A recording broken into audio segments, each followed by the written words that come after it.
لیکن تم ہپناٹزم کے تحت کسی کو زیادہ عرصے تک قابو میں نہیں رکھ سکتے۔ شہزاد نے اعتراض کیا، یہ کہنا محض حماقت ہے کہ میں اور ٹینا محض ہپناٹزم سے کام لیتے رہے ہیں۔ لیری گرانٹ نے کہا، ہم نے سائنسی انداز اختیار کیا، سائنس اور نفسیات کو جذباتی خواہشات کے ساتھ منسلک کر دیا۔ اگر تم کسی شخص سے کام لینا چاہتے ہو تو اسے یقین دلا دو کہ وہ کام بالکل جائز اور ضروری ہے۔ مثال کے طور پر گولف کلب میں جس کرنل نے تم پر حملہ کیا، اسے ہپناٹزم کے ذریعے یقین دلا دیا گیا تھا کہ تم ایک غیر ملکی جاسوس ہو، اور جنرل بلیک، اسے یقین تھا کہ وہ سینٹ لوئس کی بجائے دشمن ملک پر بم گرا رہا ہے۔ ایڈمرل جیمز، اسے یہ یقین دلایا گیا کہ مجسمہ آزادی ان لوگوں کی کمین گاہ بن چکا ہے جو ملک کے خلاف سرگرم ہے۔ جب ان لوگوں کو یقین ہو گیا کہ وہ اپنے ملک کے مفاد میں کام کر رہے ہیں تو کوئی طاقت انہیں اس کام سے روک نہیں سکتی تھی۔ اور وہ دن؟ شہزاد نے پوچھا۔ یہ ایک لطیف سی تجویز تھی، لیری گرانٹ نے مسکرا کر کہا۔ ہم نہیں چاہتے تھے کہ ہمارا کوئی شکار کام کرتے ہوئے مرتے وقت کوئی ایسا لفظ ادا کر جائے جس کے باعث ہم ناکام ہو جائیں۔ چنانچہ ٹینا عملی توجہ کے ذریعے انہیں ایک ایسا گیت یاد کرا دیتی تھی جو ان کے لاشعور میں اس ہدایت کے ساتھ محفوظ ہو جاتا کہ کام کرتے وقت وہ یہ گیت گنگنائیں۔ شاندار! شہزاد داد دیے بغیر نہ رہ سکا۔ میں تمہاری ذہانت کا معترف ہو گیا ہوں لیری گرانٹ۔ اب صرف یہ بتا دو کہ نیلام کہاں ہو رہا ہے؟ لیری گرانٹ نے اس سوال کو نظر انداز کر دیا۔ صرف ایک بات میرے اضطراب کا باعث ہے شہزاد، اس نے عجیب انداز میں کہا۔ میں نے اس ملک کی انتظامیہ کے ستونوں کو اپنا بنا لیا تھا، لیکن افسوس میں نے تمہیں نظر انداز کر دیا، اور اس کی وجہ یہ ہے کہ حکومت کے کسی بھی اعلیٰ افسر کو تمہارے وجود کا علم نہیں تھا۔ ہمیں بھی علم نہ ہو سکا۔ پھر جب ہماری مہم شباب پر پہنچی تو اچانک ہی ایک ایسی تنظیم کے وجود کا علم ہوا جس کی اصل طاقت صرف تمہاری ذہانت ہے۔ اور اب اگر تم زندہ رہنا چاہتے ہو، اگر تم اپنی آنکھوں، کن پٹی یا دل کو ڈاٹ کی ان مہلک سوئیوں سے محفوظ رکھنا چاہتے ہو جو میرے ہاتھ میں ہے، تو بتا دو کہ تم کہاں سے آن ٹپکے ہو اور تمہاری تنظیم کا نام کیا ہے۔ شہزاد نے ایک زوردار قہقہہ لگایا۔ لیری گرانٹ، تم ہار چکے ہو۔ اس کا لہجہ تضحیک آمیز تھا۔ یہ قہقہہ لیری گرانٹ کو مشتعل کر گیا۔ اس نے اپنے دونوں ہاتھ بلند کیے۔ وہ شہزاد سے 8 فٹ دور تھا۔ شہزاد نے اس کے ہاتھ پر نگاہ رکھی۔ ڈاٹ کی دونوں سوئیاں سنسناتی ہوئی شہزاد کی آنکھوں کی طرف آنے لگی۔ شہزاد اپنی جگہ ساکت کھڑا رہا۔ جب ڈاٹ کی نوکدار سوئیوں نے 4 فٹ کا فاصلہ طے کر لیا تو شہزاد کے دونوں ہاتھ اپنی آنکھوں کے قریب آئے۔ ڈاٹ کی سوئیاں آنکھوں سے 1 فٹ دور رہ گئیں تو اس کے ہاتھ حرکت میں آئے اور اس نے انہیں چٹکیوں میں تھام لیا۔ لیری گرانٹ کا منہ حیرت کی زیادتی کے باعث کھلا رہ گیا۔ اس نے ڈاٹ کے ڈبے کی طرف لپکنے کی کوشش کی، لیکن ابھی اس کا دایاں ہاتھ ڈبے پر ہی تھا کہ شہزاد نے جوابی حملہ کر دیا۔ ڈاٹ کی طویل نوکدار کیل لیری گرانٹ کے موٹے ہاتھ میں آر پار ہو گئی۔ وہ کسی زخمی بھیڑیا کی طرح غرایا۔ پنڈلی! شہزاد کی آواز کمرے میں گونجی اور لیری گرانٹ اپنے زخمی ہاتھ کو بھول کر پنڈلی پکڑتا ہوا ڈھیر ہو گیا۔ کمرے کے فرش پر لیری گرانٹ کا وجود گوشت کے کسی متحرک پہاڑ کی طرح لگ رہا تھا۔ گرانٹ نے تڑپتے ہوئے ہاتھ میں چبھی ہوئی کیل نکالی اور ڈکراتا ہوا پھر ڈھیر ہو گیا۔ ہاتھ سے خون کا فوارہ چھوٹ رہا تھا۔ پنڈلی والی کیل ہڈی کو چھید کر آر پار ہو چکی تھی۔ اس کا سر موٹے قالین پر گر گیا۔ زخمی پنڈلی ایک کرسی میں الجھ گئی اور وہ شدت تکلیف سے تڑپتا رہا۔ اوکے سویٹ ہارٹ، شہزاد نے مسکرا کر کہا، اب بتاؤ کہ نیلام کہاں ہوگا؟ گرانٹ یوں لمبے لمبے سانس لے رہا تھا جیسے اسے سانس لینے میں دقت محسوس ہو رہی تھی۔ ہاتھ اور پنڈلی خون سے تر تھی، سینہ ٹھوڑی سے لگ گیا تھا۔ اس کے باوجود اس نے جواب دینے سے انکار کر دیا۔ شہزاد نے آگے بڑھ کر ڈبے سے ایک اور ڈاٹ نکالی اور یہ ڈاٹ لیری گرانٹ کی بغل میں اتر گئی۔ گرانٹ نے ایک دل دوز چیخ ماری اور بری طرح تڑپنے لگا۔ بغل کے گوشت میں پوری کیل غائب ہو گئی، صرف لکڑی کا ٹکڑا ہی باہر رہ گیا۔ بولو لیری گرانٹ، شہزاد غرایا، نیلام کہاں ہو رہا ہے؟ ورنہ میں اب تمہارے جسم کے اس حصے کو نشانہ بناؤں گا جسے زخمی تم مجھے قتل نہیں کر سکتے۔ لیری گرانٹ بولا، میں ایٹمی توانائی کا ماہر ہوں۔ جنرل بلیک اور ایڈمرل جیمز بھی اپنے شعبوں کے ماہر تھے لیری گرانٹ۔ شہزاد نے جواب دیا، تم نے ان کی جان لینے میں کوئی رعایت نہیں کی، میں تمہیں کتے کی موت مارنے سے بھی باز نہیں رہوں گا۔ پولیس کو بلاؤ۔ لیری گرانٹ تڑپ کر بولا، مجھے پولیس کے حوالے کر دو، تم مجھے قتل نہیں کر سکتے۔ اگر میں سفید فام ہوتا تو تم اتنی بے دردی کا مظاہرہ کبھی نہ کر سکتے۔ تم مجھے کسی بھی رنگ میں ملتے لیری گرانٹ، میں تب بھی تمہارے جسم کا ریشہ ریشہ الگ کر دیتا۔ شہزاد کے لہجے میں کسی بھیڑیے کی سی غراہٹ تھی اور پھر اس نے ڈاٹ کا کھیل کھیلنا شروع کر دیا۔ لیری گرانٹ کے چہرے پر 2 کیلیں پیوست ہو گئی۔ ران پر 1 کیل لگی تو ان پر لگاتار 3 کیلیں آ کر چپ گئی۔ لیری گرانٹ کسی ایسے سانڈ کی طرح ڈکرا رہا تھا جسے ذبح کیا جا رہا ہو۔ ایک اور ڈاٹ آئی۔ لیری گرانٹ نے ڈاٹ کے سامنے اپنا زخمی ہاتھ ہلانے کی کوشش کی لیکن وہ حلق میں گھس گئی۔ وہ کسی مردہ چھپکلی کی طرح قالین پر چت لیٹ گیا۔ خون کے فوارے جسم کے مختلف حصوں سے بہہ رہے تھے۔ شہزاد نے ایک اور ڈاٹ لیری گرانٹ کی شہرک کی طرف اچھال دی۔ شہزاد جب اپنے کمرے میں واپس پہنچا تو اوشان حسب عادت کنول کے آسن میں بیٹھا تھا۔ شہزاد نے کچھ کہنا چاہا مگر اوشان نے اسے خاموش رہنے کا اشارہ کیا۔ اس وقت ٹیلی ویژن پر موسیقی کا پروگرام آ رہا تھا۔ کچھ دیر بعد اوشان نے اٹھ کر ٹی وی کا سوئچ آف کر دیا۔ کیا حال ہے میرے مجازی باپ؟ شہزاد نے مسکرا کر کہا۔ میرا خیال ہے آپ یہاں بہت سکون سے ہیں۔ کسی حد تک میرے بچے، اوشان نے جواب دیا۔ اس سکون گاہ میں تمہارا قیام کیسا رہا؟ بے حد نتیجہ خیز، شہزاد نے خوش دلی سے کہا۔ لیکن اب ہم اس پرسکون عمارت کو خدا حافظ کہنے پر مجبور ہیں۔ گویا ہمارا کام ختم ہو گیا؟ اوشان نے پوچھا۔ کسی حد تک، شہزاد نے جواب دیا۔ ہم یہاں جس کام سے آئے تھے وہ البتہ ختم ہو گیا۔ اب ہمیں کہیں اور جا کر کچھ اور کام کرنا ہے۔ میں چند منٹ میں واپسی کے لیے تیار ہو جاؤں گا، اوشان نے کہا اور اپنے کمرے کی طرف بڑھ گیا۔ نصف گھنٹے بعد وہ اس عمارت سے اپنے ہوٹل واپس پہنچ گئے لیکن یہاں صرف اتنی دیر تک رکے کہ ہوٹل کا بل ادا کر سکے۔ شہزاد نے لفٹ مین کو $100 دیے تاکہ وہ اس کا سامان جرسی کے ساحل پر واقع ایک خوبصورت علاقے میں خفیہ پتے پر پہنچانے کے انتظامات کر دے، اور پھر دونوں کرائے کی کار میں بیٹھ کر واشنگٹن کے باہر ڈلاس ایئرپورٹ کی طرف روانہ ہو گئے۔ دوسری صبح وہ جلد ہی بیدار ہو گئے۔ اوشان نے شہزاد کو ورزش کرائی۔ کچھ دیر بعد شہزاد کمرے میں اتنی تیزی سے دوڑ رہا تھا کہ اس پر نگاہ جمانا مشکل ہو گئی۔ صبح کی اس ورزش سے شہزاد کے جسم میں بجلی سی بڑھ گئی۔ آج مارکے کا آخری دن تھا۔ شہزاد ہر مارکے کے اختتام کو قریب دیکھ کر نفاست سے شیو کرنے کا عادی ہو گیا تھا۔ اس نے شاندار سوٹ زیب تن کیا کیونکہ آج اسے جہاں جانا تھا وہاں سوٹ کے بغیر جانا معیوب سی بات ہوتی۔ روانگی سے قبل اس نے ڈاکٹر ٹینا کی فائلوں سے نکالے ہوئے کاغذات اوشان کے حوالے کر دیے۔ میری واپسی تک ان کاغذات کی اپنی زندگی سے زیادہ حفاظت کرنا اوشان، اس نے ٹھوس لہجے میں کہا۔ اوشان نے کاغذات لے کر اپنے قریب ہی فرش پر ڈال دیے اور شہزاد کمرے سے نکل گیا۔ باہر ٹیلی فون بوتھ میں گھس کر اس نے مطلوبہ نمبر تلاش کیا۔ نمبر ڈائل کرتے ہی دوسری طرف سے ایک نسوانی آواز سنائی دی۔ میں ایک سرمایہ کار ہوں، کیا آج میں آپ کی انجمن کے کسی عہدیدار سے مل سکتا ہوں؟ شہزاد نے خوشگوار لہجے میں کہا۔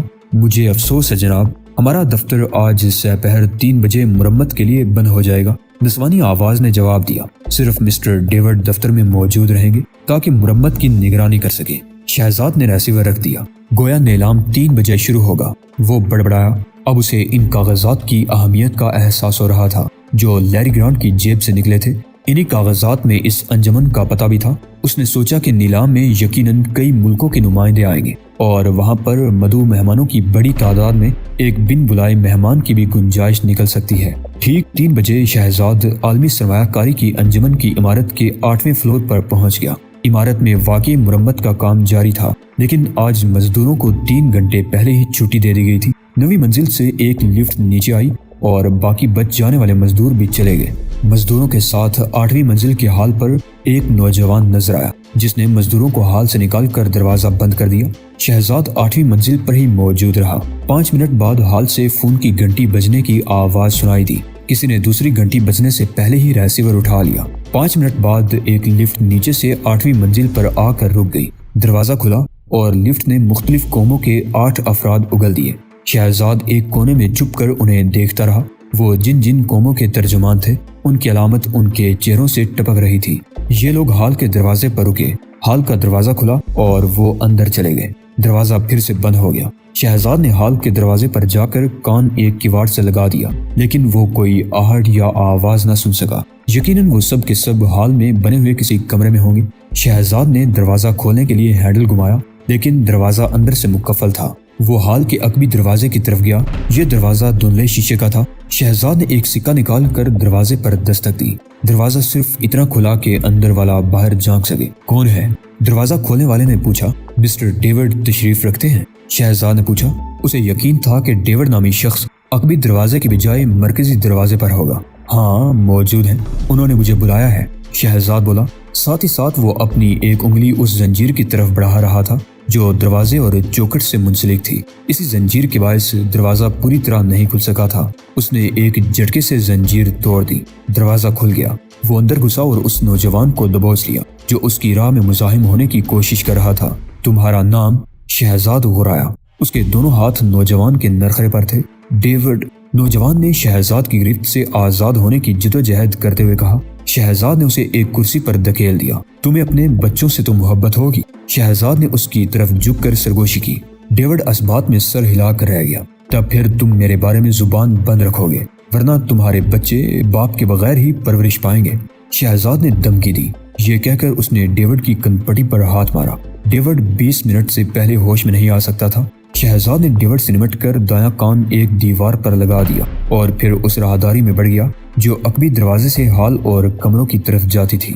ہال میں کوئی نہ ملا، وہاں بالکل سناٹا تھا۔ ہال کے آخری حصے پر ایک کمرے کا دروازہ تھوڑا سا کھلا ہوا تھا۔ شہزاد دبے پاؤں اس دروازے پر جا کھڑا ہوا۔ اب وہ اندر ہونے والی گفتگو آسانی سے سن سکتا تھا۔ حضرات، شہزاد نے کسی کی آواز سنی، آپ سب نیلام کے ضابطوں کو ذہن نشین کر کے ان سے متفق ہو گئے ہیں۔ اب میں ہر کسی کی سر بمہر پیشکش وصول کر کے دوسرے کمرے میں جاؤں گا۔ وہاں میں یہ لفافے کھولوں گا اور واپس آ کر اس ملک کے نام کا اعلان کروں گا جس نے سب سے زیادہ بولی لگائی ہوگی۔ کامیاب ملک کے نمائندے کو چھوڑ کر باقی تمام حضرات فوراً تشریف لے جائیں گے۔ ان کا زر ضمانت زیورچ سے واپس ملے گا۔ کامیاب ملک کا نمائندہ میرے موکل سے گفتگو کرے گا تاکہ سونا منتقل کرنے کے انتظامات کیے جا سکے۔ آپ لوگ سمجھ گئے؟ حال میں موجود لوگوں نے یس، سی او یا جا اور ڈا کی آوازیں نکالی۔ ہر کسی نے اپنی زبان میں تائید کی تھی۔ عذرائے کرم اپنے لفافے مجھے عنایت کر دیں، بولنے والے نے درخواست کی۔ شہزاد نے کرسیاں کھسکنے کی آوازیں سنی۔ لوگ نیلام کرنے والے کو سر بمہر لفافے دے رہے تھے۔ اب مجھے اجازت دیجیے تاکہ میں دوسرے کمرے میں جا کر بولیوں کا جائزہ لوں۔ کچھ دیر بعد لفافے وصول کرنے والے نے کہا، 1 منٹ مسٹر گنشیر۔ بگڑی ہوئی انگریزی میں کسی نے کہا، ہم یہ کس طرح یقین کریں کہ آپ واقعتاً اس ملک کو کامیاب قرار دیں گے جس نے سب سے زیادہ بولی دی ہوگی؟ کیا آپ ہمیں بولی کی مالیت بتا دیں گے؟ نہیں، جواباً کہا گیا، ہم کامیاب بولی کی مالیت بتانے کے پابند نہیں اور نہ ہی بتائیں گے، کیونکہ اس طرح کامیاب بولی دینے والا ملک سفارتی پریشانیوں میں مبتلا ہو سکتا ہے۔ آپ کا یہ شک غیر معقول ہے کہ ہم نیلام میں کوئی بے ایمانی کریں گے، کیونکہ اگر ہم بے ایمانی کرتے تو نیلام عام نہ ہوتا بلکہ درون خانہ ہی سودا طے کر لیا جاتا۔ دوسری بات یہ کہ ہماری تنظیم ہاؤس آف ریفنبرگ اور عالمی سرمایہ کاری کی انجمن کسی ایسے مالی کاروبار میں ہاتھ نہیں ڈالتی جس میں بے ایمانی یا دھاندلی کی ذرا بھی گنجائش ہو۔ گنشیر کی تقریر کے بعد خاموشی چھا گئی۔ شہزاد نے ایک کرسی کھسکنے کی آواز کے ساتھ ہی قدموں کی چاپ بھی سنی۔ وہ دروازے سے ہٹ کر کھڑا ہو گیا۔ ایک شخص ہال کے دروازے سے نکلا، اس کے ہاتھ میں کئی لفافے تھے۔ وہ سیدھا سامنے والے کمرے میں گھس گیا۔ شہزاد نے بلی کسی خاموشی سے اس کا تعاقب کیا۔ گنشیر دروازہ بند کرنے کے لیے پلٹا ہی تھا کہ شہزاد اس کے سر پر پہنچ گیا۔ تم کون ہو؟ گنشیر گڑبڑا گیا۔ میں ایک پرانی کار خریدنے کے لیے قرضہ لینے آیا ہوں، شہزاد نے سنجیدگی سے جواب دیا۔ دفتر بند ہو چکا ہے، یہاں سے فوراً چلے جاؤ ورنہ میں پولیس کو بلا لوں گا۔ گنشیر نے دھمکی دی۔ اوہ، اگر تم کار خریدنے کے لیے قرض نہیں دے سکتے تو میں کچھ اور خرید لوں گا۔ کوئی حکومت برائے فروخت ہو تو بتاؤ، کیا بکتے ہو؟ گنشیر نے بظاہر چیخنے کی کوشش کی تھی لیکن حیرت اور خوف کی وجہ سے اس کی آواز حلق میں پھنس کر رہ گئی تھی۔ میں بک نہیں رہا ہوں پیارے، بلکہ نیلام میں حصہ لینے آیا ہوں۔ کس قوم سے تعلق رکھتے ہو؟ گنشیر نے تھوک نگل کر پوچھا۔ اور تمہاری قوم نے زر ضمانت کیوں جمع نہیں کرائی؟ میرا تعلق فی الحال امریکی قوم سے ہے اور یہ قوم Porter, general Black, admiral James اور کرنل اینڈرسن کی شکل میں زر ضمانت کے علاوہ پوری ادائیگی بھی کر چکی ہے۔ شہزاد کا لہجہ بے حد شفاقانہ تھا۔ گنشیر نے ایک طویل سانس لی۔ وہ سمجھ گیا تھا کہ کھیل ختم ہو چکا ہے۔ وہ کسی سوئس بینکار کی طرح سودا طے کرنے کے لیے اپنی کرسی پر بیٹھ گیا۔ مگر میرا موکل، اس کا کیا ہوا؟ گنشیر نے پوچھا۔ وہ مر چکا ہے، شہزاد نے جواب دیا۔ میری آج کل اس سے ملاقات نہیں ہوئی۔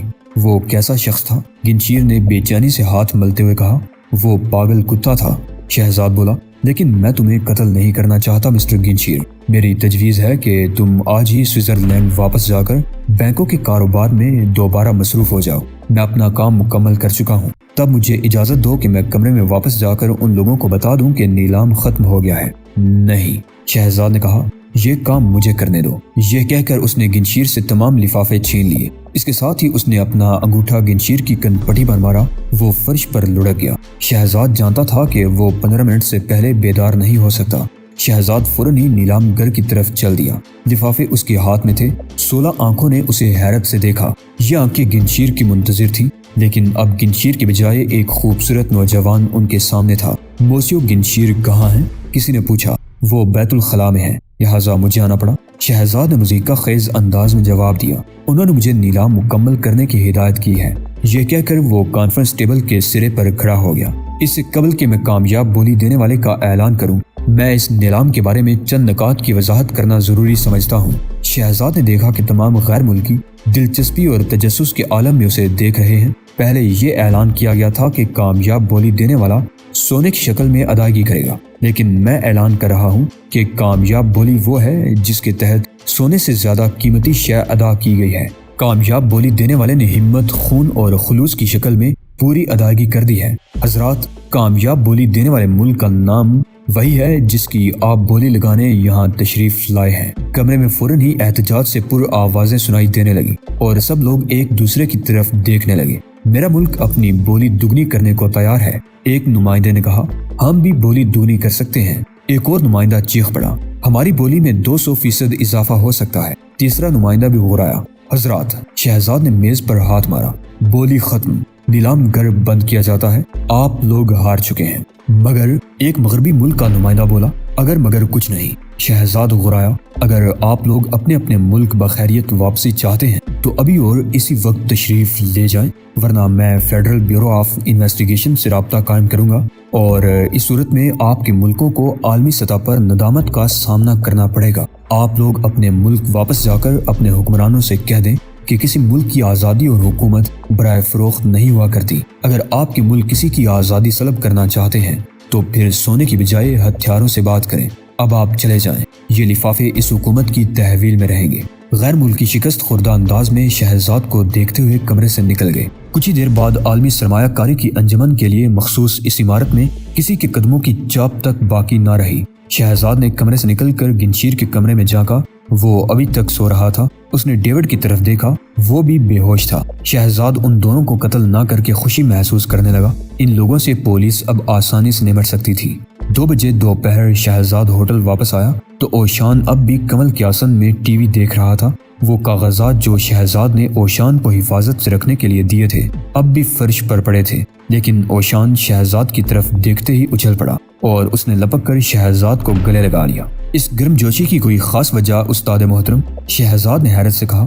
آج تمہاری آنکھوں میں وہی چمک ہے جو کسی مشن کی کامیاب تکمیل پر نظر آتی ہے میرے بچے، اوشان نے جواب دیا۔ مجھے خوشی ہے کہ تم کامیاب اور بخیریت واپس آ گئے، مگر ہم نے ابھی تک بعض ضروری امور طے نہیں کیے ہیں، شہزاد نے جواب دیا اور فون پر بہرام کا نمبر ملانے لگا۔ بہرام نے فوراً ریسیور اٹھایا جیسے وہ اسی کال کا منتظر تھا۔ نیلام ختم ہو چکا ہے چیف، شہزاد نے کہا۔